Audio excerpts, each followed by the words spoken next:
ஆண்டவர் பேராலே நமக்கு உதவி உண்டு. ஆண்டவர் உங்களோடு இருப்பாராக. மன்றாடுவோமாக. எல்லாம் வல்ல அன்பு இறைவா, உம்முடைய திருமகன் கிறிஸ்து அரசரின் விழாவை பம்மல் பங்கிலே வெள்ளி விழாவாக இந்த ஆண்டு கொண்டாடக்கூடிய இந்த வேளையிலே பங்கு மக்கள் ஒவ்வொருவரையும் அருளால் ஆசீர்வதிக்கும்படியாக வேண்டுகிறோம். இந்த 25 ஆண்டுகள் இந்த பங்கு பெற்றுக்கொண்ட எல்லா நன்மைத்தனங்களுக்காகவும் நன்றி செலுத்துகிறோம். இந்த பங்கு வாயிலாக ஏராளமான இரக்க பெருக்கத்தை இந்த பங்கு அனுபவித்து இருக்கிறது, மக்கள் அனுபவித்து இருக்கிறார்கள். அதற்காக நன்றி சொல்கிறோம். இந்த பங்கின் ஆன்மீக பயணத்திலே தொடர்ந்து கிறிஸ்து அரசரின் அருளும் ஆசீரும் கிடைக்கும்படியாகவும் அவரது மேலான வல்லமை இங்கே பொழியப்பட்டு இருக்கக்கூடிய குடும்பங்களில் எல்லாம் அவரது அன்பின் ஆசீர் தொடரும்படியாக சுபிக்கிறோம். அவரது எளிமை, அவரது உண்மை இங்க இருக்கக்கூடிய ஒவ்வொரு பங்கு மக்களையும் தொட்டு இந்த வெள்ளி விழாவிலே எல்லோரும் ஆசீர்வாதம் பெற்ற மக்களாய், எளிமையை கொண்டவர்களாய், ஏழையவரையும் ஒதுக்கப்பட்டவரையும் இந்த சமூகத்திலே ஓரங்கட்டப்பட்ட மக்களை எல்லாம் ஒன்று சேர்த்து இணைக்கக்கூடிய ஒரு விண்ணக அரசை, இறை அரசை நோக்கி பயணத்தில் நாங்கள் பயணிக்க செய்திருக்கிறோம். இந்த மன்றாட்டுகளை எல்லாம் எல்லாரும் இயேசு கிறிஸ்துவை அங்கே பார்த்து மன்றாடுகிறோம்.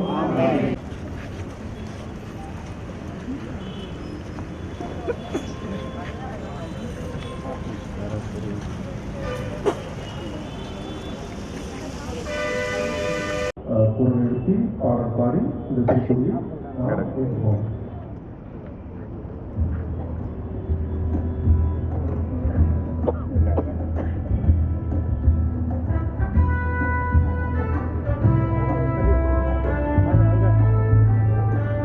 Come on.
அன்பினை சுமந்து மன மகிழ்வுடன் கொடியேற்ற பெருவிழாவில் பங்கேற்க வந்திருக்கும் அனைவரையும் வேளாங்கண்ணி மாதா மண்டல இறைமக்கள் மற்றும் மரியாதை சேன சார்பில் வாழ்த்தி வரவேற்கிறோம். அகரமும் நகரமுமாக ஆட்சியும் மாட்சியும் கொண்ட அரசராக என்ற மைய சிந்தனைக்கு ஏற்ப நாம் நம் இறையாட்சியின் மைந்தர்களாக தந்தையின் திருவுளத்தை நிறைவேற்றுவோம். இறையரசின் மதிப்பீடுகளை நாம் வாழும் இடங்களில் பணிபுரியும் இடங்களில் விதைப்போம். கிறிஸ்து அரசரின் ஆட்சியில் பங்கு கொண்ட மக்களாக அன்பை விதைப்போம். தன்னை தந்தையாக வெளிப்படுத்தும் இறைவனின் மைந்தர்களாகிய நாம் நம்மை சுற்றி வாழும் மக்களை கனிவுடன் தாங்கி சோர்ந்திருப்போருக்கு தோள் கொடுப்பவர்களாக இளைப்பாறுதல் அளிப்பவர்களாக வாழ வர வேண்டும். மேலும் நமது ஆலயத்தின் 25வது ஆண்டு வெள்ளி விழாவை கொண்டாடும் நாம் அனைவரும் நாம் கிறிஸ்து அரசர் நம் வாழ்வில் செய்த அனைத்து நன்மைகளுக்காகவும் நன்றி கூறுவோம். நமது பங்கு உருவாகவும் வளர்ச்சிக்காகவும் உழைத்த அனைவருக்காகவும் குறிப்பாக நமது முன்னாள் பங்கு தந்தையர்கள் அருட்பணி ஜெயசீலன், அருட்பணி பேட்ரிக், அருட்பணி ஜார்ஜ் ஸ்டீபன் மற்றும் அருட்பணி ஜான் பிரான்சிஸ், மேலும் எமது பங்கு தந்தை அருட்பணி சின்னப்பராஜ், முன்னாள் உதவி பங்கு தந்தையர்கள் இவர்கள் பணி சிறக்கவும் உடல் உள்ள ஆன்ம நலனுக்காகவும் சிறப்பாக இப்பள்ளியில் மன்றாடுவோம். மேலும் பங்கு பேரவை உறுப்பினர்கள், பங்கு மக்கள், உபகாரிகள் அனைவருக்காகவும் நன்றி நிறைந்த உள்ளத்துடன் இறைவனை மன்றாடுவோம். மனித மாண்பினை போற்றும் மனிதர்களாக அகரமும் நகரமுமான இறைவன் அளிக்கும் இறையாட்சியில் நாம் பங்கு சிறந்து விளங்க வரம் வேண்டி இப்பணியில் பங்கேற்போம். பிரியமான சகோதர சகோதரிகளை, இந்த திருப்பணியில் நாம் அனைவரும் தகுந்த முறையில் பங்கெடுக்க நம்முடைய பாவங்களை ஏற்றுக்கொள்வோம். எல்லாம் அல்ல இறைவனிடமும்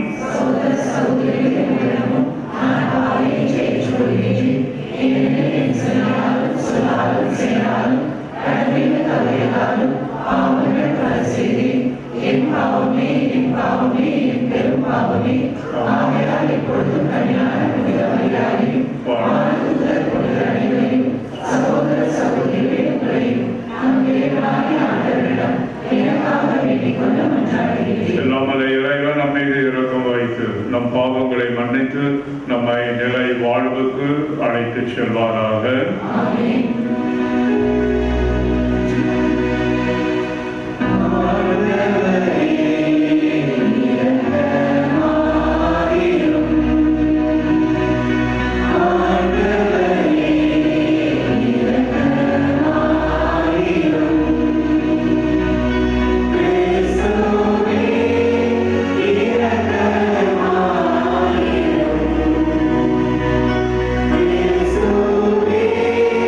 Yeah.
என்றென்றும் நாமல்ல இறைவா, அனைத்துக்கும் அரசரான அன்பார்ந்தவன் திருமகனில் அனைத்தையும் புதுப்பிக்க திருவுளமானே. அடிமையிலிருந்து விடுதலை அடைந்த படைப்பு அனைத்தும் மாண்புக்குரிய உமக்கு பணிபுரியும் உம்மை முடிவின்றி புகழ்ந்தேத்தோம் அருள் புரிவீராக. உமோடு தூயாவியாரின் ஒன்றிற்கில் இறைவனாய் என்றென்றும் வாழ்ந்து ஆட்சி செய்கின்ற எங்கள் ஆண்டவர் கிறிஸ்து வழியாக உம்மை மன்றாடுகின்றோம்.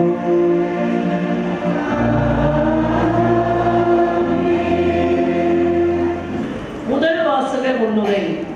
கடவுள் தாம் படைத்த மக்களுக்கு இக்கட்டான சூழ்நிலைகளில் ஆறுதல் அளித்து அவர்கள் மீது இரக்கம் காட்டுகிறார். தாய் மறந்தாலும் நான் உன்னை மறப்பதில்லை என்று உறுதியளிக்கும் இறை வார்த்தைகளை ஏசாயா நூலிலிருந்து வாசிக்க கேட்போம். இறைவனின் நம்பிக்கை கொள்வோம். தாய் உன்னை மறந்திடினும் நான் உன்னை மறக்கவே மாட்டேன். இறைவாக்கினர் எசையா நூலிலிருந்து வாசகம். அதிகாரம் 49, திருவசனங்கள் 13 - 15 வரை. வானங்களே மகிழ்ந்து பாடுங்கள், மண்ணுலகே களிகூறு, மலைகளே அக்களித்து ஆர்ப்பரியுங்கள். ஆண்டவர் தம் மக்களுக்கு ஆறுதல் அளித்துள்ளார். சிறுமையுற்ற தம் மக்கள் மீது இரக்கம் காட்டியுள்ளார். சீயோனோ, ஆண்டவர் என்னை கை நெகிழ்ந்து விட்டார், என் தலைவர் என்னை மறந்து விட்டார் என்கிறாள். பால் குடிக்கும் தன் மகவை தாய் மறப்பாளோ? கருத்தாங்கினவள் தன் பிள்ளை மீது இரக்கம் காட்டாதிருப்பாளோ? இவர்கள் மறந்திடனும் நான் உன்னை மறக்கவே மாட்டேன். ஆண்டவர் வழங்கும் அருள் வாக்கு.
நம்மை மீட்க கிறிஸ்து நமக்காக உயிரை கொடுத்தார். கடவுளுக்கும் நமக்கும் மீட்பின் பாலமாக நின்று கடவுளோடு கொண்டுள்ள உறவை புதுப்பித்து மீட்டு தந்தவர் கிறிஸ்து. கடவுளோடு ஒப்புரவாகி உறவு கொள்ளும் பொழுது பெருமகிழ்ச்சி அடைகிறோம் என்பதை தெளிவுபடுத்தும் இரண்டாம் வாசகத்திற்கு செவிமடுப்போம். கடவுளின் அன்பு நம் உள்ளங்களில் பொழியப்பட்டுள்ளது. திருத்தூதர் பவுல் ரோமேயருக்கு எழுதிய திருமுகத்திலிருந்து வாசகம். அதிகாரம் 5 இறை வார்த்தைகள் 5 - 11 முடிய. சகோதர சகோதரிகளே, எதிர்நோக்கு ஒருபோதும் ஏமாற்றம் தராது. ஏனெனில் நாம் பெற்றுள்ள தூய ஆவியின் வழியாய் கடவுளின் அன்பு நம் உள்ளங்களில் பொழியப்பட்டுள்ளது. நாம் இறைப்பற்று இன்றி வலுவற்று இருந்த போதே குறித்த காலம் வந்ததும் கிறிஸ்து நமக்காக தம் உயிரை கொடுத்தார். நேர்மையாளருக்காக ஒருவர் தம் உயிரை கொடுத்தலே அரிது. ஒருவேளை நல்லவர் ஒருவருக்காக யாரேனும் தம் உயிரை கொடுக்க துணியலாம். ஆனால் நாம் பாவிகளாய் இருந்த போதே கிறிஸ்து நமக்காக தம் உயிரை கொடுத்தார். இவ்வாறு கடவுள் நம் மீது கொண்டுள்ள தம் அன்பை எடுத்து காட்டியுள்ளார். ஆகையால் இப்போது நாம் கிறிஸ்துவின் இரத்தத்தினால் கடவுளுக்கு ஏற்புடையவர்களாகி அவர் வழியாய் தண்டனையில் இருந்து தப்பி மீட்பு பெறுவோம் என மிக உறுதியாய் நம்பலாம் அன்றோ? நாம் கடவுளுக்கு பகைவர்களால் இருந்தும் அவருடைய மகன் நமக்காக உயிரை கொடுத்ததால் கடவுளோடு ஒப்புரவாக்கப்பட்டுள்ளோம்.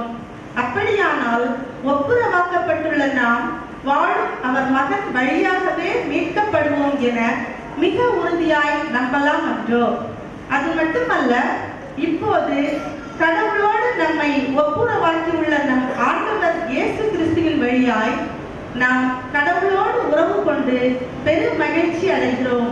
இம்மகிழ்ச்சியை நமக்கு தருபவர் கடவுளே. ஆண்டவரின் அருள்வாக்கு.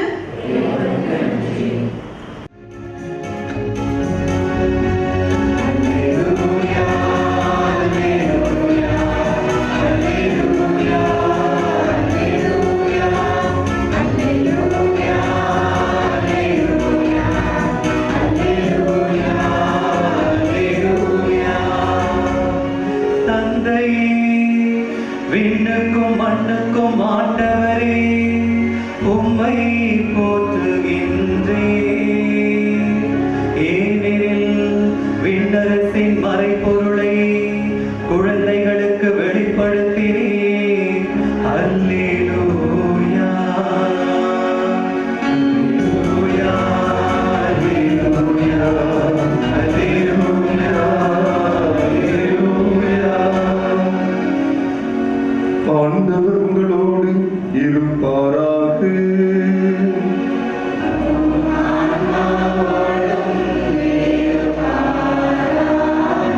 மத்தேயு எழுதிய நற்செய்தியிலிருந்து வாசகம்.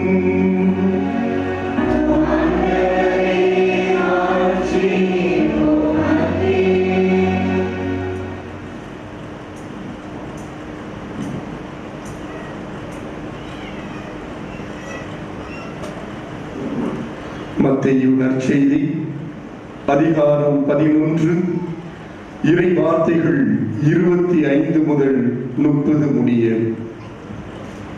அக்காலத்தில் இயேசு, தந்தையே, விண்ணுக்கும் மண்ணுக்கும் ஆண்டவரே, உம்மை போற்றுகிறேன். ஏனெனில் ஞானிகளுக்கும் அறிஞர்களுக்கும் இவற்றை மறைத்து குழந்தைகளுக்கு வெளிப்படுத்தினேன். ஆம் தந்தையே, இதுவே உமது திருவுளம். என் தந்தை எல்லாவற்றையும் என்னிடத்தில் ஒப்படைத்திருக்கிறார்.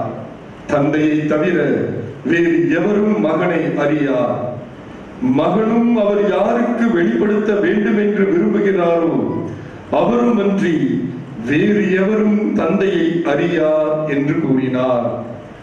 மேலும் அவர், பெரும் சுமை சுமந்து சோர்ந்திருப்பவர்களே, எல்லாரும் என்னிடம் வாருங்கள், நான் உங்களுக்கு இளைப்பாறுதல் தருவேன். நான் கனிவும் மனத்தாழ்மையும் உடையவன். ஆகவே என் நுகத்தை உங்கள் மேல் ஏற்றுக்கொண்டு என்னிடம் கற்றுக்கொள்ளுங்கள். அப்பொழுது உங்கள் உள்ளத்திற்கு இளைப்பாறுதல் கிடைக்கும். ஆம், என் நுகம் அழுத்தாது, என் சுமை எளிதாய் உள்ளது என்றார். ஆண்டவரின் அருள்வாக்கு.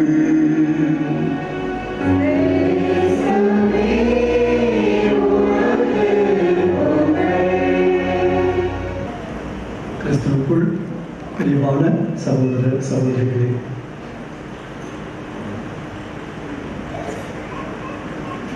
அகலமும் நகரமும் ஆக ஆட்சியும் மாட்சியும் கொண்ட அரசனாக. அகலமும் நகரமும் என்றால் முதலும் முடிவும் என்றுதான் பொருள்.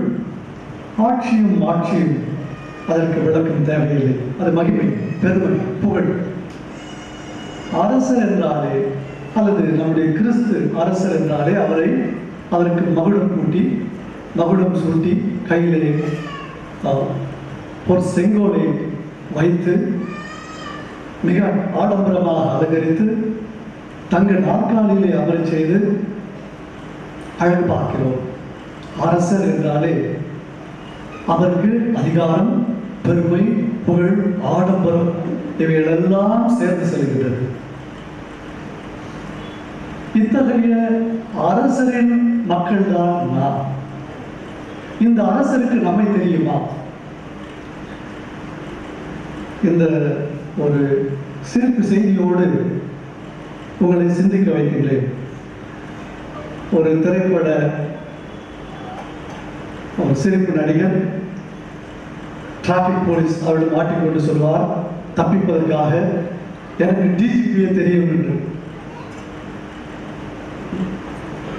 நான் சொல்றதுக்கு முன்னாடி நீங்களே சிரிச்சிட்டீங்க. ஆனால் அவருக்கு என்ன தெரியாது அப்படின்றார். நம்முடைய அரசர் அப்படிப்பட்டவர் அல்ல. நமக்குத்தான் நம்முடைய அரசரை பற்றி அதிகமாக தெரியாது. அவருக்கு நம்மை முழுமையாக தெரியும். நாம் தான் அவரை அன்பு செய்வது கிடையாது, அல்லது போதிய அளவுக்கு அன்பு செய்வது கிடையாது. ஆனால் அவர் நம்மை முழுமையாக அன்பு செய்கின்றார். சில நேரத்தில் நாம் குறை கூறுகின்றோம், என்னால் கடவுளை அன்பு செய்ய முடியவில்லை, என்னால் என் ஆண்டவர் மீட்பர் இயேசுவை அதிகமாக அன்பு செய்ய முடியவில்லை, அதே போல என்னால் என்னுடைய மனைவியை, என்னுடைய கணவனை அதிகமாக அன்பு செய்ய முடியவில்லை, என்னால் என்னுடைய பெற்றோரை அதிகமாக அன்பு செய்ய முடியவில்லை என்று. இன்று நீங்கள் கேட்ட அந்த 2வது வாசகத்திலே புனித பவுல் ரோமருக்கு எழுதிய திருமுகம் 5ஆம் அதிகாரம் அந்த 5 முதல் உள்ள வசனம் மிக மிக ஆழமான அர்த்தம் கொண்ட வசனம். நாம் பாவிகளாக இருந்த போதே கடவுள் நம் மீது அன்பு கூர்ந்தார், நமக்காக பாடுபட்டார், நமக்காக மரித்தார். நாம் பாவிகளாக இருந்த போதே நம்முடைய நண்பர்கள் ஒருவருக்கொருவர் தம்முடைய நட்பை பரிமாறிக்கொள்வது இயல்பு. அந்த நண்பரில் ஒருவர் தனக்கு பொய் சொல்வதாகவோ, தன்னிடம் ஏதோ மறைப்பதாகவோ, தன்னிடம் இருந்தும் நமக்கு உதவி செய்யாமல் இருந்தாலோ, அல்லது தனக்கு துரோகம் செய்தாலோ அவரை நாம் நண்பராக ஏற்றுக்கொள்ள மாட்டோம், அவரை அன்பு செய்ய மாட்டோம், விலக்கி விடுவோம், புறக்கணிப்போம், அந்நியப்படுத்திக் கொள்வோம். அப்படிப்பட்ட நிலையில் நாம் கடவுளை அன்பு செய்யாமல் அதற்கு சாக்கு போக்கு சொல்லிக்கொண்டு என் கடவுளையே காட்டிக் கொடுக்கும் அளவுக்கு, அல்லது கடவுளையே துரோகம் செய்யும் அளவுக்கு நாம் வாழும் நிலையிலும் கடவுள் நம் மீது அன்பு கூர்ந்து தம்முடைய மகனை அனுப்பி இதுதான் அன்பு என்று நமக்கு தெளிவாக ஒரு ஆசிரியர் மாணவ மாணவியருக்கு பாடம் எடுப்பது போல தம் திருமகன் கிறிஸ்து வழியாக, அவருடைய வாழ்க்கை வழியாக, அவருடைய போதனை வழியாக, இறுதியில் அவருடைய பாடுகள், அவர் சிந்திய ரத்தம், அவருடைய மரணம், இவற்றின் வழியாக தம்முடைய எல்லையில்லா அன்பை எடுத்து காட்டியிருக்கின்றார். எனவே இதை சுருக்கமாக இந்த ரோமேயருக்கு 5:5 இவ்வாறு சொல்லி அப்பொழுது பவுல் ஆரம்பிப்பார். ஏனெனில் நாம் பெற்றுள்ள தூய ஆவியின் வழியாய் கடவுளின் அன்பு நம் உள்ளங்களில் பொழியப்பட்டுள்ளது. சும்மா இல்லை, பொழியப்பட்டுள்ளது. God's love has been poured into our hearts through His Holy Spirit. எனவே தந்தை இருக்கிறார் என்று நமக்கு தெரியும். 2ஆம் ஆளாக இயேசு நாம் நம்புகின்றோம். கடவுள் தன்மையில் இருந்து மனிதராகி கடவுள் தன்மையின் முழுமையை, கடவுள் தொடர்பான கடவுளை பற்றிய முழு மறைமுறையையும் வெளிப்படுத்தியவர் இயேசு. அதே போல தூய ஆவியானவரை பற்றியும் தெரியும். இவ்வாறு தூய ஆவியானவர் வழியாக கடவுளின் அன்பு நம்முடைய உள்ளங்களில் பொழியப்பட்டுள்ளது. யாரா? இயேசுவா. ட்ரினிட்டி, தமத்திருத்துவம், தந்தை, மகன், தூய ஆவியானவர், இந்த 3 பேருமே இந்த ஒரு வசனத்தில் வந்து விடுகின்றார். நம்ம யாரையுமே மறுக்க முடியாது. யாரையுமே எனக்கு தெரியாது என்று சொல்ல முடியாது. கடவுளுடைய அன்பு இந்த அளவுக்கு நம்மில் பொழியப்பட்டுள்ளது. கடவுள் நம்மை அன்பு செய்கின்றார். அதை நாம் பார்க்கும் வண்ணம் தம் திருமகன் கிறிஸ்து வழியாக வெளிப்படுத்தியிருக்கின்றார். இப்பொழுது தெரிந்தும் நாம் கடவுளை அன்பு செய்கின்றோமா? இயேசுவை அரசராக நம்முடைய பங்கின் பாதுகாவலராக வைத்திருக்கின்றோம்.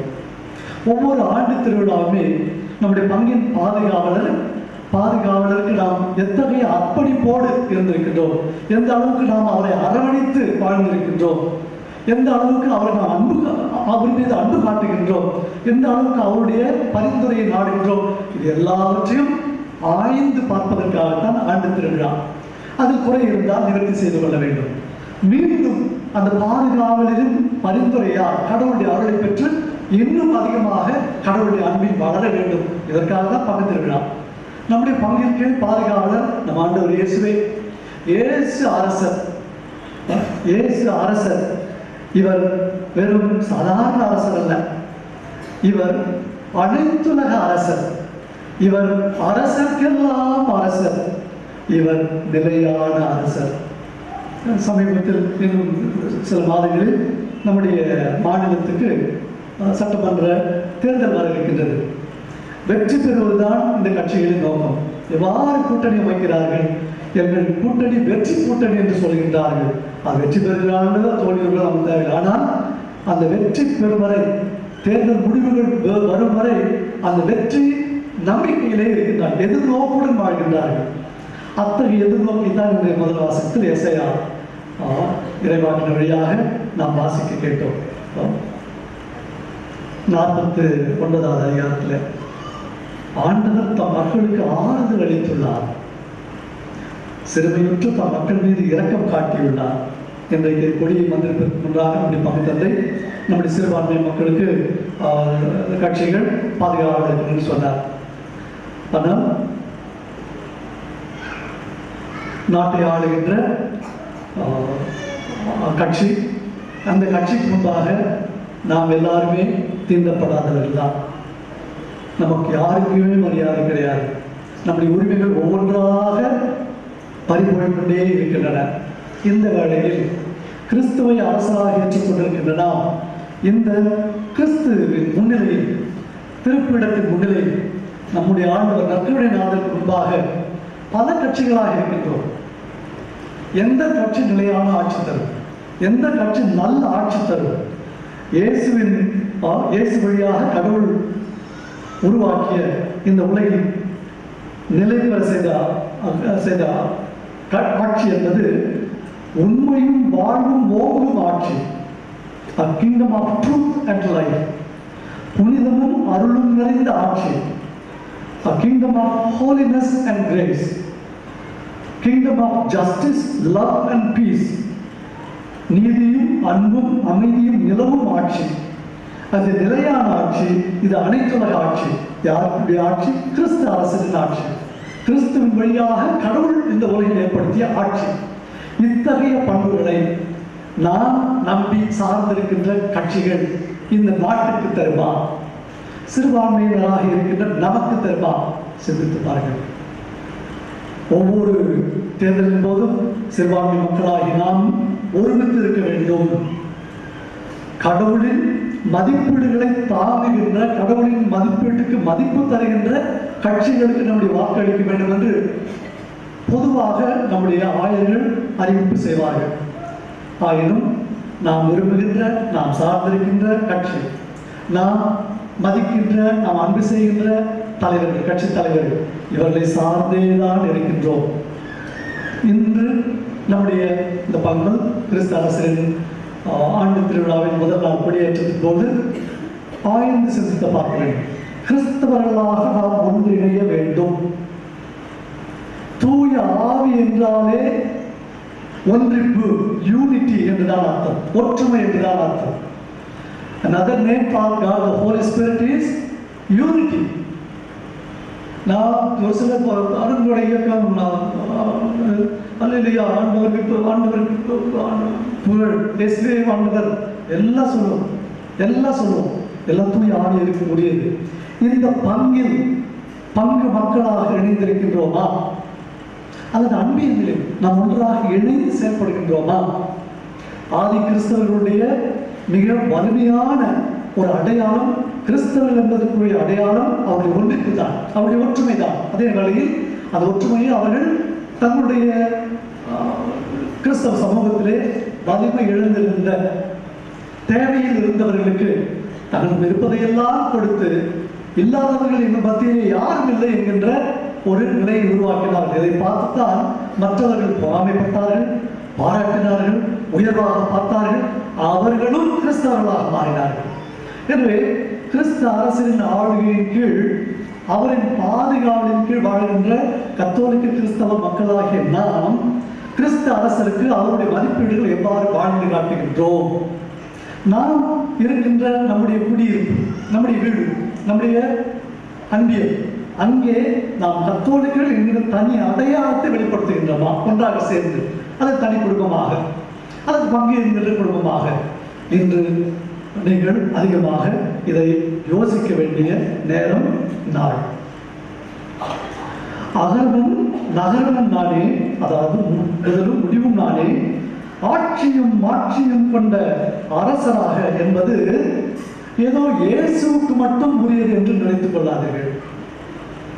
ஏனென்றால் புனித பேதுரு எழுதிய முதல் திருமுகம் 2ஆம் அதிகாரம் 9வது வசனத்திலே கிறிஸ்தவர்களை பார்த்து, கிறிஸ்துவின் விசுவாசிகளை பார்த்து இவ்வாறு கூறுவார்: நீங்கள் தேர்ந்தெடுக்கப்பட்ட வழிமரபினர், அரச குருக்களின் கூட்டத்தினர், தூய மக்கள் இனத்தார், அவரது உரிமை சொத்தான மக்கள் என்பார். பாருங்க, நீங்கள், அதாவது நாம் கிறிஸ்தவர்களாய் நாம் தேர்ந்தெடுக்கப்பட்ட, கடவுளால் தேர்ந்தெடுக்கப்பட்ட வழிமரபினர். அது ஆபிரகாம் காலத்திலிருந்து, ஏன் ஆதாமிலிருந்து நாம் தேர்ந்தெடுக்கப்பட்ட மக்கள்.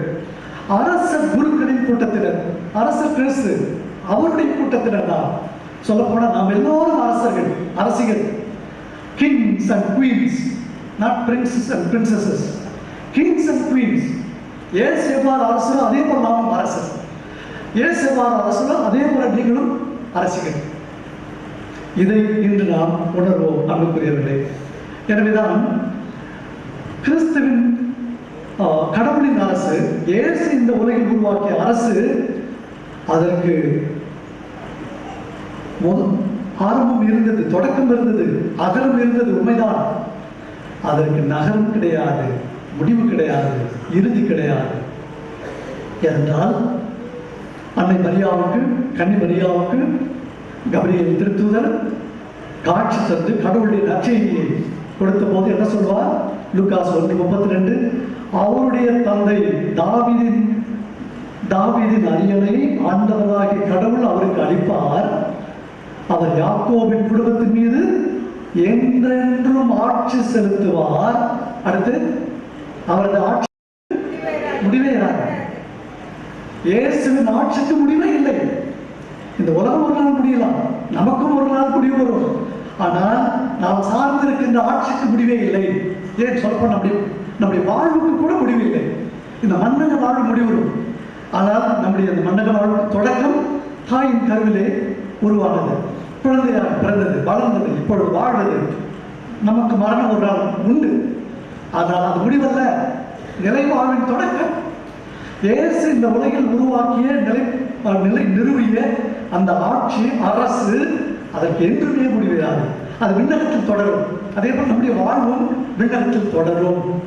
எனவே இந்த ஆட்சிக்காக, இந்த அரசுக்காக, இயேசுவின் ஆட்சிக்காக, கடவுளுடைய அரசுக்காக நாம் எதை வேண்டுமானாலும் தியாகம் செய்ய வேண்டும். 1535ஆம் ஆண்டு இங்கிலாந்து நாட்டிலே ஜூலை மாதம் 6ஆம் தேதி புனித தாமஸ் மோர் என்பவர் தலை வெட்டப்பட்டு கொல்லப்பட்டார். அதை வெட்டியது யார்? அது நாட்டு அரசரை 8ஆம் ஹென்றி என்கின்ற அரசர். எதற்காக அவர் வெட்டினார்? இந்த தாமஸ் மோர் ஒரு சாதாரண சாமானிய மனிதர் அல்ல. அவர் அந்த நாட்டினுடைய அதற்கு அடுத்த நிலையில் இருக்கின்ற மிக உயர்ந்த பதவி, இந்த லார்ட் சான்சலர். அந்த உயர்ந்த பதவி அவர் கையெழுத்து, எந்த அரசன் எந்த ஒரு சட்டத்தை ஏற்றினாலும் இந்த சான்சலர் கையெழுத்து போட்டால்தான் அது செல்லுபடியாகும். அரசனுக்கு என்ன பிரச்சனை? தான் தாலி கட்டி குடும்பம் நடத்திய மனைவிக்கு குழந்தை இல்லை. நல்ல பக்தியுள்ள கத்தோலிக்க கிறிஸ்தவன். ஆனால் குழந்தை வாரிசு இல்லை என்பதற்காக தன்னுடைய சான்சலரை பார்த்து சொல்லுகின்றார், நான் எனக்கு வாரிசு வேண்டும் என்பதற்காக இன்னொரு பெண்ணை திருமணம் செய்ய வேண்டும். அது முடியாது என்றார். கத்தோலிக்க விசுவாசத்தில் இது சாத்தியம் அல்ல, நடக்க முடியாது. ரோமைக்கு எழுதுகின்றார் இந்த அரசர். ரோமையும் பாப்பரசரும் மறுத்துவிட்டார். இந்த தாமஸ் மோர் அரசனை எதிர்த்து அரசனுடைய விருப்பத்தை மறுத்து எவ்வாறு அரசனுக்கு அடுத்த நிலையில் இருக்க முடியும்? எனவே தலையை வெட்டி கொள்ளுகின்றார். கத்தோலிக்க கிறிஸ்தவ கொள்கைக்காக, படிப்படிக்காக, குடும்ப அது மதிப்பீட்டுக்காக இவர் தன்னுடைய உயிரை காய்கின்றார். அரசனுக்காக உயிரை கொடுப்பதில்லை, தான் நம்பிய கிறிஸ்து அரசனுக்காக தன்னுடைய உயிரை அளிக்கின்றார். சாவதற்கு முன்பாக இவ்வாறு சொல்லுவார் இந்த Saint Thomas more, I died the king's good servant, but God's first. I died king's good servant, but God's first. அரசனின் நல்ல ஊழியனாக, நல்ல பணியாளனாக, நல்ல வேலைக்காரனாக நான் என்னுடைய உயிரை கொடுக்கிறேன். ஆயினும் நான் கடவுளுக்கு முதன்மையான ஊழியனாக என்னுடைய உயிரை கொடுக்கின்றேன் என்று. கடவுளுக்கு முதன்மையான ஊழியர்களாக நாம் இருக்கின்றோமா, அல்லது இந்த உலகுக்கு ஊழியம் செய்ய விரும்புகின்றோமா, அல்லது உலகின் தலைவர்களுக்கு நம்முடைய கடவுளை, நம்முடைய விசுவாசத்தை விலை பேசுகின்றோமா? ஆரிஜின் என்கின்ற குருவானவர் சொல்வார், ஒரு புனிதமான குருவானவர், புனிதர் அல்ல. The kingdom of God cannot exist alongside the reign of sin. பாவத்தோடு இணைந்து கடவுளுடைய அரசு இருக்க முடியாது. அதே போல புனித அகஸ்தீனா சொல்வார், the just man will rejoice not in the world but in the Lord. The just man, நேர்மையாளன், ஆண்டவரில் அகமகிழ்வான், இந்த உலகத்தில் அகமகிழ்வான். இந்த உலகத்தின் இன்பங்களில் அவன் தன்னை தொலைக்க மாட்டான் என்று சொல்வார். அதைத்தான் நம் ஆண்டவர் இயேசுவும் தன்னுடைய மலைப்பொழிவில் மத்தேயு 6:24 நீங்கள் கடவுளுக்கும் செல்வத்துக்கும் ஊழியம் செய்ய முடியாது. நீங்கள் கடவுளுக்கும் செல்வத்துக்கும் ஊழியம் செய்ய முடியாது. ஒரே நேரத்தில் இரு தலைவர்களுக்கு ஊழியம் செய்ய முடியாது என்று, ஒருவரை வெறுத்து மற்றவர் ஊழியம் செய்வான் என்று. நாம் கடவுளை வெறுத்து உலகுக்கு ஊழியம் செய்ய விரும்புகின்றோமா, அல்லது உலகை வெறுத்து கடவுளுக்கு ஊழியம் செய்ய விரும்புகின்றோமா என்பதை இந்த வேளையில் நாம் சிந்திப்போம். அன்புக்குரியவர்களே, இறுதியாக இந்த நம்முடைய இந்த அருமையான ஆலயம் இதை கட்டி 25 ஆண்டுகள் இந்த ஜூபிலி வெள்ளி விழா கொண்டாடும் இந்த வேளையில்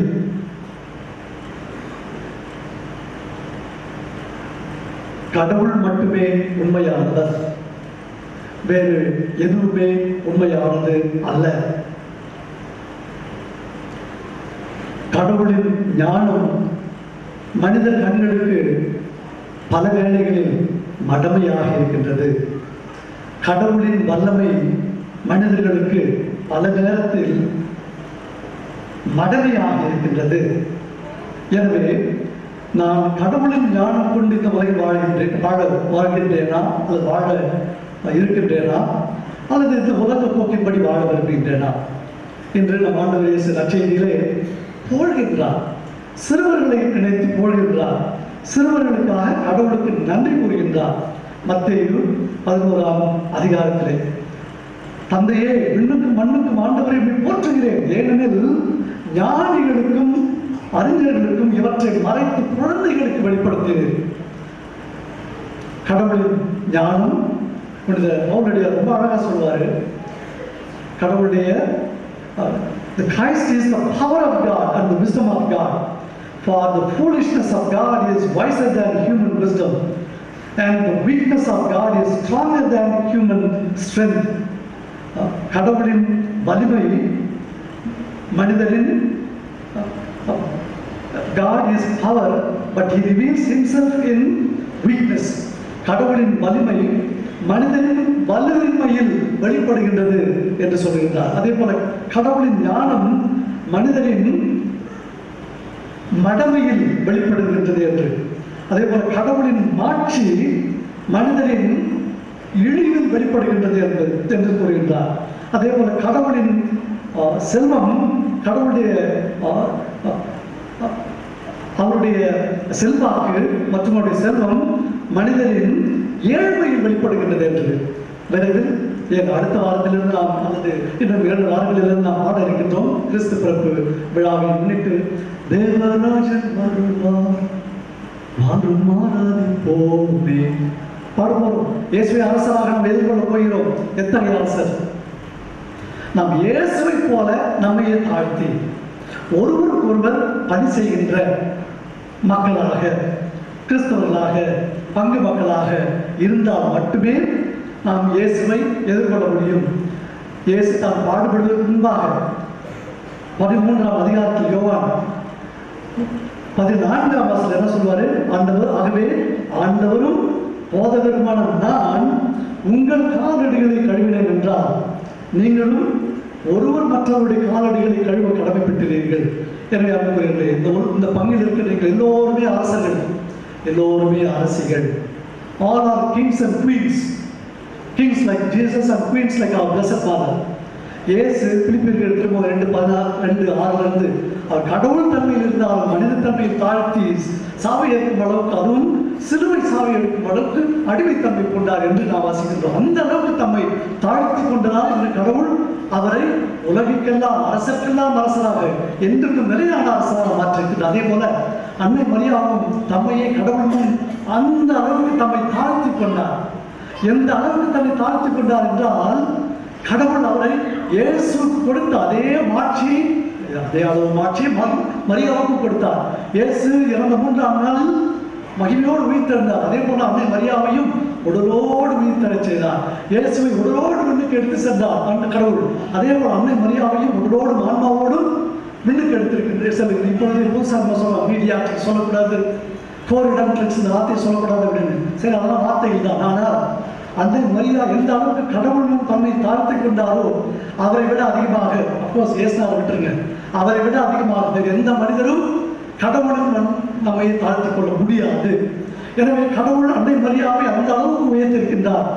நம்மால் கடவுள் முன், மனிதர் முன் தாழ்த்தி கொள்ள முடியவில்லை, எனக்கு சக்தி இல்லை என்று சொன்னால் ஆண்டவரிடம் கேட்போம், அன்னை மரியாதையிடம் கேட்போம், அந்த தாட்சியை கொடுப்பார். இந்த உலகில் நாம் மற்றவர்கள் முன், கடவுள் முன் எந்த அளவுக்கு தாழ்த்திக் கொள்கின்றோமோ அந்த அளவுக்கு கடவுள் இந்த உலகிலேயே மற்றவர்கள் நம்மை உயர்த்துவார், பெருமைப்படுத்துவார். விண்ணுலகில் நிலையான அவருடைய அரசாட்சியில் அரசர்களாக, அரசியலாக நமக்கு இடம் கொடுப்பார். ஆமென். இறை மக்களின் மன்றாட்டுகள். அன்பு சகோதர சகோதரிகளை, நம்முடைய பங்கின் பாதுகாவலர் கிறிஸ்து அரசருடைய ஆண்டு விழாவை, அதுவும் குறிப்பாக 25 ஆண்டுகளாக நாம் கொண்டாடி கொண்டு வருகின்றோம். இந்த வெள்ளி விழா நேரத்தில் நன்றியோடும் நம்முடைய உள்ளார்ந்த அன்போடும் இறைவனுக்கு நன்றி செலுத்தி நம்முடைய மன்றாட்டுக்களை ஏறெடுப்போம். உங்கள் பதில். எல்லாம் வல்ல இறைவா, எங்கள் மன்றாட்டை கேட்டருளும். நான் கனிவும் மனத்தாழ்மையும் உடையவன் என்று மொழிந்த இறைவா, எம் திருத்தந்தை 14ஆம் லியோ ஆயர்கள், குறிப்பாக எங்கள் மறைமாவட்ட ஆயர், நீதிநாத நாடநகை குருக்கள், எம் பங்கு தந்தை, முன்னாள் பங்கு தந்தையர்கள், உதவி பங்கு தந்தையர்கள், இன்று திருப்பலி நிறைவேற்றும் அருள் தந்தையர்கள், கன்னியர் அனைவரையும் நிறைவாக ஆசீர்வதியும். அவர்கள் அனைவரும் மனித மாண்பினை பேணி காக்கும் திருச்சபையை உருவாக்கி இறையரசை கட்டி எழுப்ப வரம் தர இறைவா உம்மை மன்றாடுகிறோம். ஆதியும் அந்தமுமான என் இறைவா, எம் ஆலயத்தின் வெள்ளி விழாவை கொண்டாடி கொண்டிருக்கும் இந்நாளில் எம் பங்கை உருவாக்கி அதன் வளர்ச்சிக்கு உதவிய எமது பங்கின் முன்னாள் பங்கு தந்தையர்கள் அருட்பணி ஜெயசீலன், அருட்பணி பேட்ரிக், அருட்பணி ஜார்ஜ் ஸ்டீஃபன் மற்றும் அருட்பணி ஜான் பிரான்சிஸ், மேலும் தற்போதைய பங்கு தந்தை அருட்பணி சின்னப்பராஜ் அவர்கள் அனைவரையும் அன்பின் பாதுகாப்பில் வழிநடத்தி அவர்கள் மேற்கொண்டு வரும் பணியில் சிறந்து விளங்கவும் அவர்களின் முன்னெடுப்புகள் அனைத்தும் வெற்றி பெறவும் வரம் அளித்தருளும். அவர்களுக்கு உடல் உள்ள ஆன்ம நலம் தந்து காத்து வழிநடத்திட வேண்டும் என்று இறைவா உம்மை மன்றாடுகிறோம். மண்ணையும் படைத்தாலும் இறைவா, எம்மை ஆளும் தலைவர்கள் நேர்மையுடன் நடந்து நல்ல உள்ளத்தோடு மனித மாண்பினை மதித்து ஏழை எளியோர் வாழ்வு செழித்தோங்கும் சிறந்த திட்டங்களுடன் பணி செய்யவும் நாட்டு மக்களின் நலனுக்காக ஆட்சி செலுத்தவும் வேண்டும் என்று இறைவா உம்மை மன்றாடுகின்றோம்.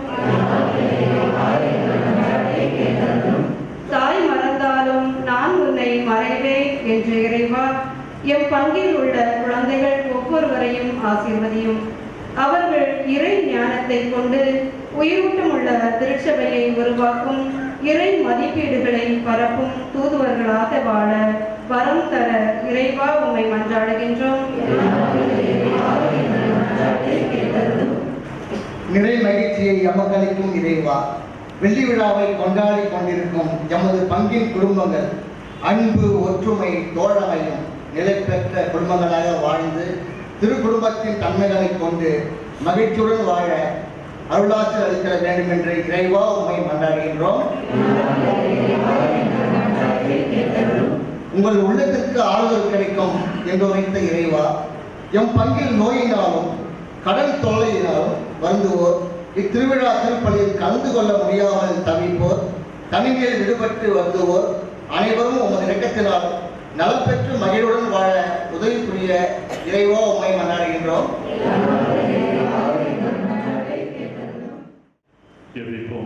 அன்பு தந்தை இறைவா உம்மை போற்றுகின்றோம்.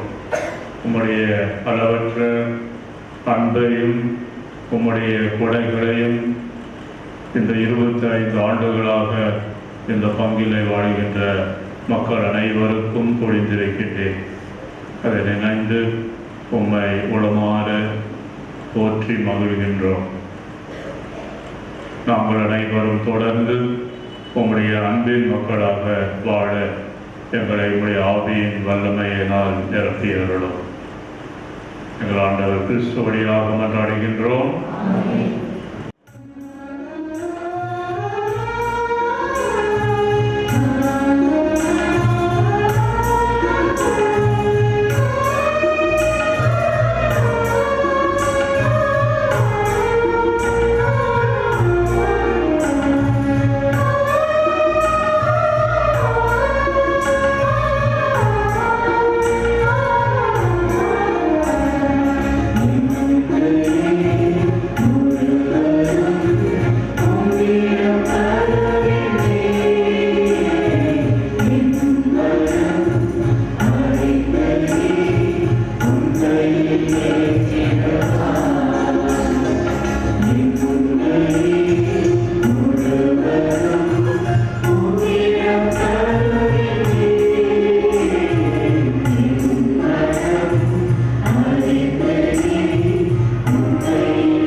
ஒற்றுமை, அமைதி ஆகிய கொடைகளை மக்களினத்தார் அனைவருக்கும் திருமகனை கொடுத்தருள்வாராக. என்றென்று வாழ்ந்து ஆட்சி செய்கின்ற அவர் வழியாக உம்மை மன்றாடுகின்றோம்.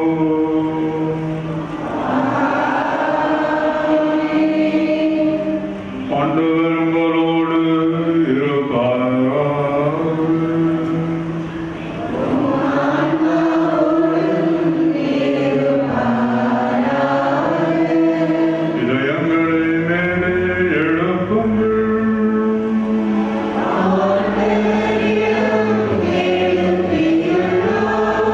நம்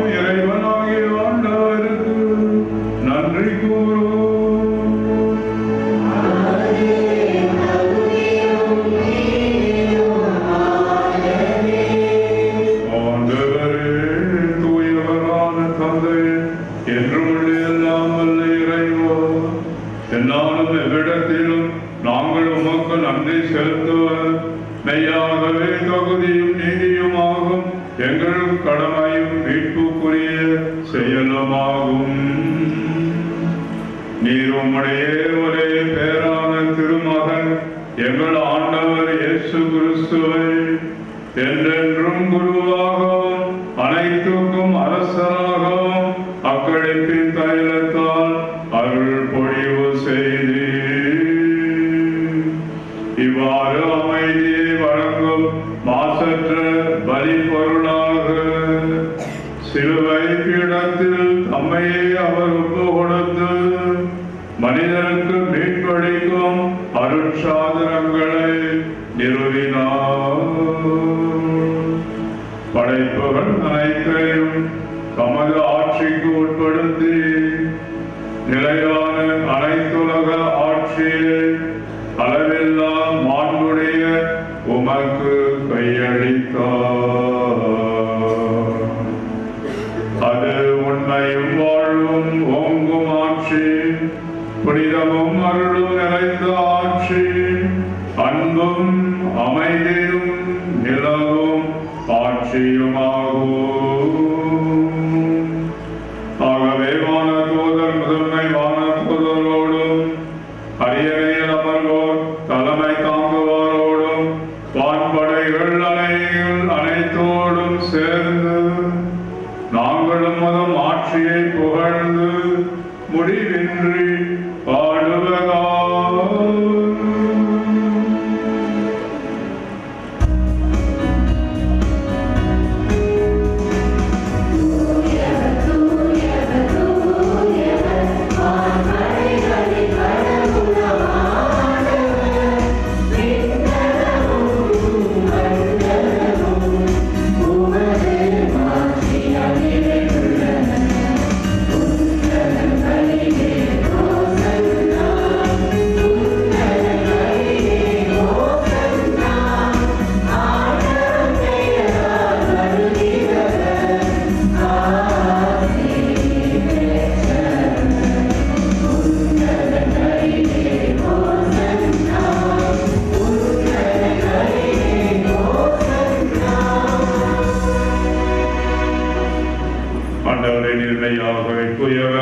தூய்மை அனைத்துக்கும் ஊற்று.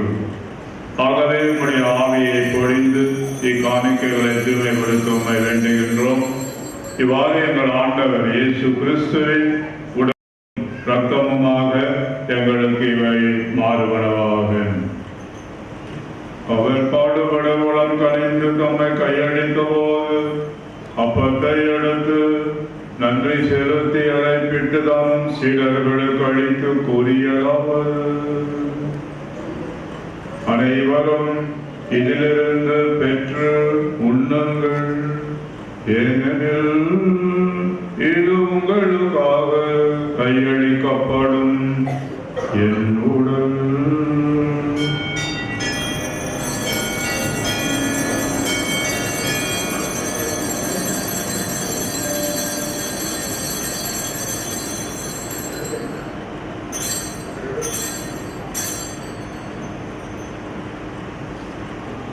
அவ்வண்ணமே இரவு விருந்தை அருந்திய பின் கிண்ணத்தை எடுத்து மீண்டும் உமக்கு நன்றி கூறிதாம் சீடர்களுக்கு அளித்து கூறியதாவது: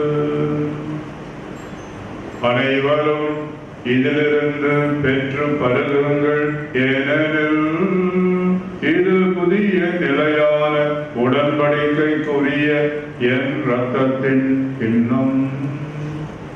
இது பாவ மன்னிப்புக்கென்று உங்களுக்காகவும் பலருக்காகவும் சிந்தப்படும். இதை நினைவாக செய்யுங்கள்.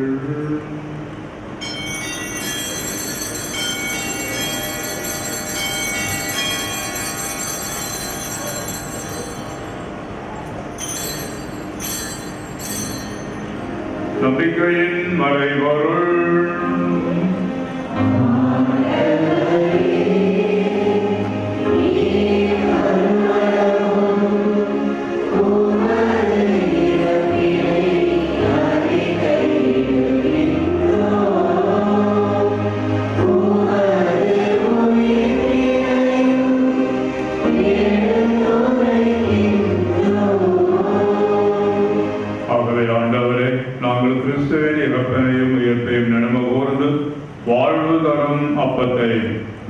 பலிக்கும் கிண்ணத்தையும் உமக்கு ஒப்பு கொடுக்கின்றோம்.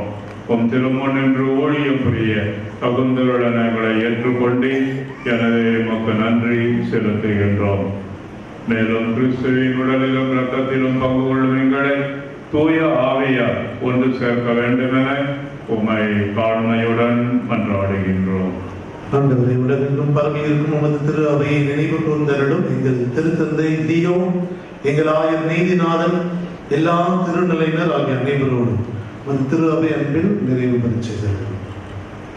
மேலும் உயிர்த்தெழும் எதிர்நோக்குடன் துயில் கொள்ளும் எங்கள் சகோதர சகோதரிகளை இறந்தோர் அனைவரையும் இரக்கத்துடன் நினைவு கூர்ந்து உமது திருமுக ஒளியினுள் ஏற்றருளும். எங்கள் அனைவர் மீதும் இரக்கமாயிரும். கடவுளின் கன்னித்தாயான புனித மரியா, அவருடைய கணவரான புனித யோசேப்பு, புனித திருத்தூதர்கள், இவ்வுலகில் உமக்கு உகந்தவராய் இருந்தோராகிய புனிதர் அனைவருடன் நாங்கள் நிலைவாழ்வில் பங்கு கொள்ளும் தகுதி பெற்று உம் திருமகன் இயேசு கிறிஸ்து வழியாக உம்மை புகழ்ந்தேத்தம் வரமருள உம்மை மன்றாடுகின்றோம். இவர் வழியாக இவரோடு இவர் எல்லாம் வல்ல இறைவனாகிய தந்தையே, தூய ஆவியாரின் ஒன்றுக்கு எல்லா புகழும் ஆட்சியும் என்றென்றும் உமக்கு உரியதே.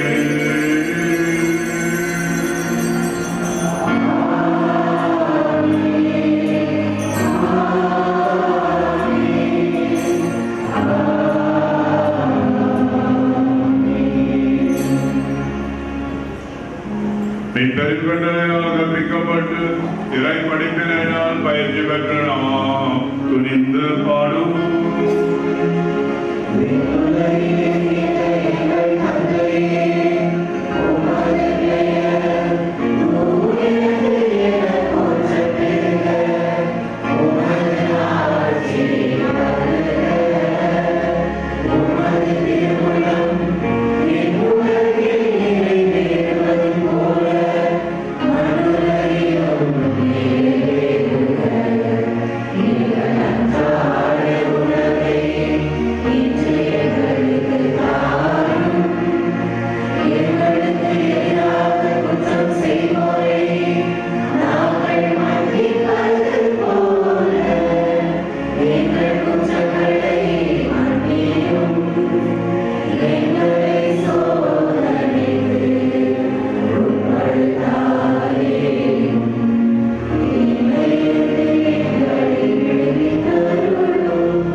எங்கள் வாழ்நாளில் அமைதியை கரைவுடன் உம்மை மன்றாடுகின்றோம். உமது இரக்கத்தின் உதவியால் நாங்கள் பாவத்திலிருந்து எப்போதும் விடுதலை பெற்று யாதொரு கலக்கமுமின்றி நலமாயிருப்போமாக. நாங்கள் எதிர்நோக்கி இருக்கும் பேரின்பத்துக்காகவும் மீட்பராகிய இயேசு கிறிஸ்துவின் இரண்டாம் வருகைக்காகவும் காத்திருக்கின்றோம்.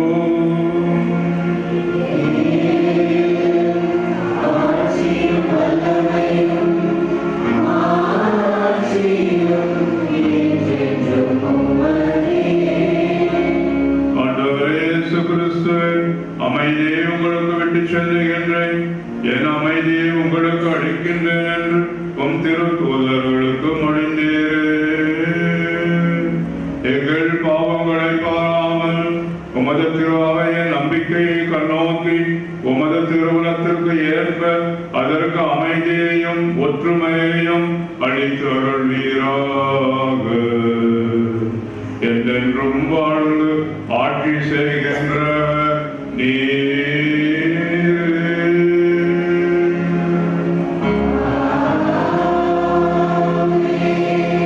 ஆண்டவருடைய அமைதி உங்களோடு என்றும் இருப்பதாக.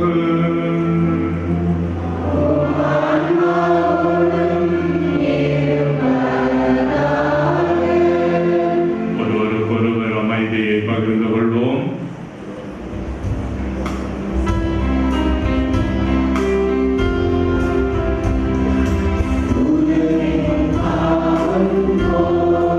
Oh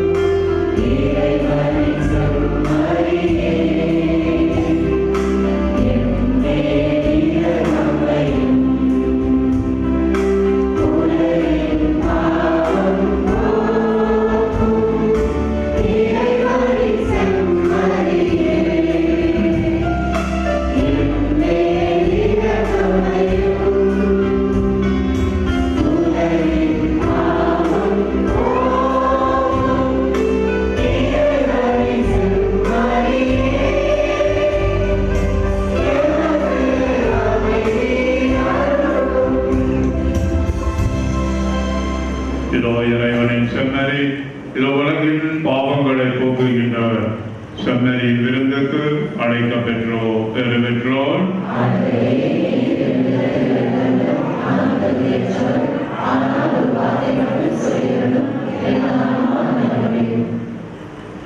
திருவுடல் திருத்தம் என்னை காத்து நிலை வாழ்வழிப்பதாக.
என் சார்பிலே உருவதற்கென்று அருட்தந்தையர்கள் நமது இதை அழைச்சி ஏற்று நமது முன்னாள் பங்குகின்ற மொத்தமாக பார்ப்பது ரொம்ப சந்தோஷமாக இருக்கிறார்.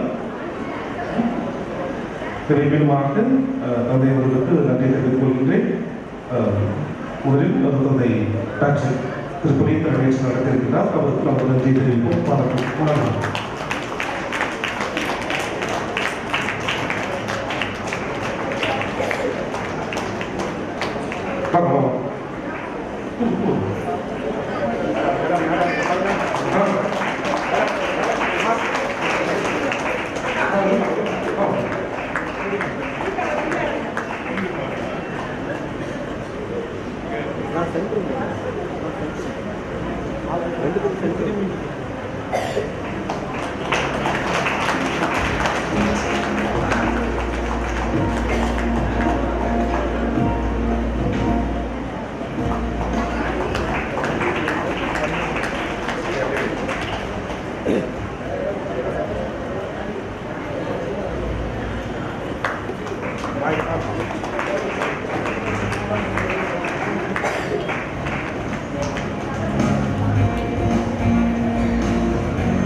அருட்தந்தை ஜெயசிலார் சென்றொரு மறையுரையாற்றி நமக்கு உற்சாகத்தை அளித்திருக்கின்றார். இதனை தந்தை அவர்களை தற்போது அழைக்கின்றோம்.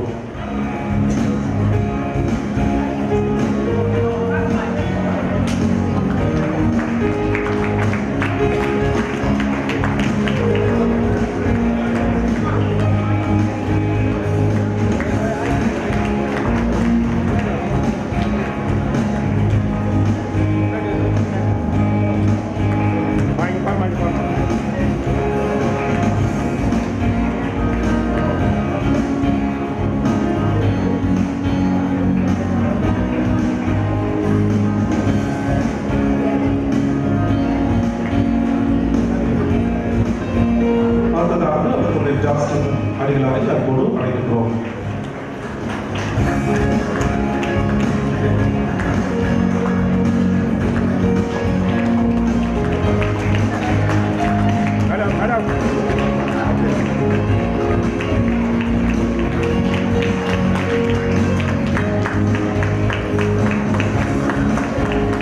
அடுத்ததாக அருட்தந்தை ஜான் அடிகளாரை தற்போது அழைக்கின்றோம்.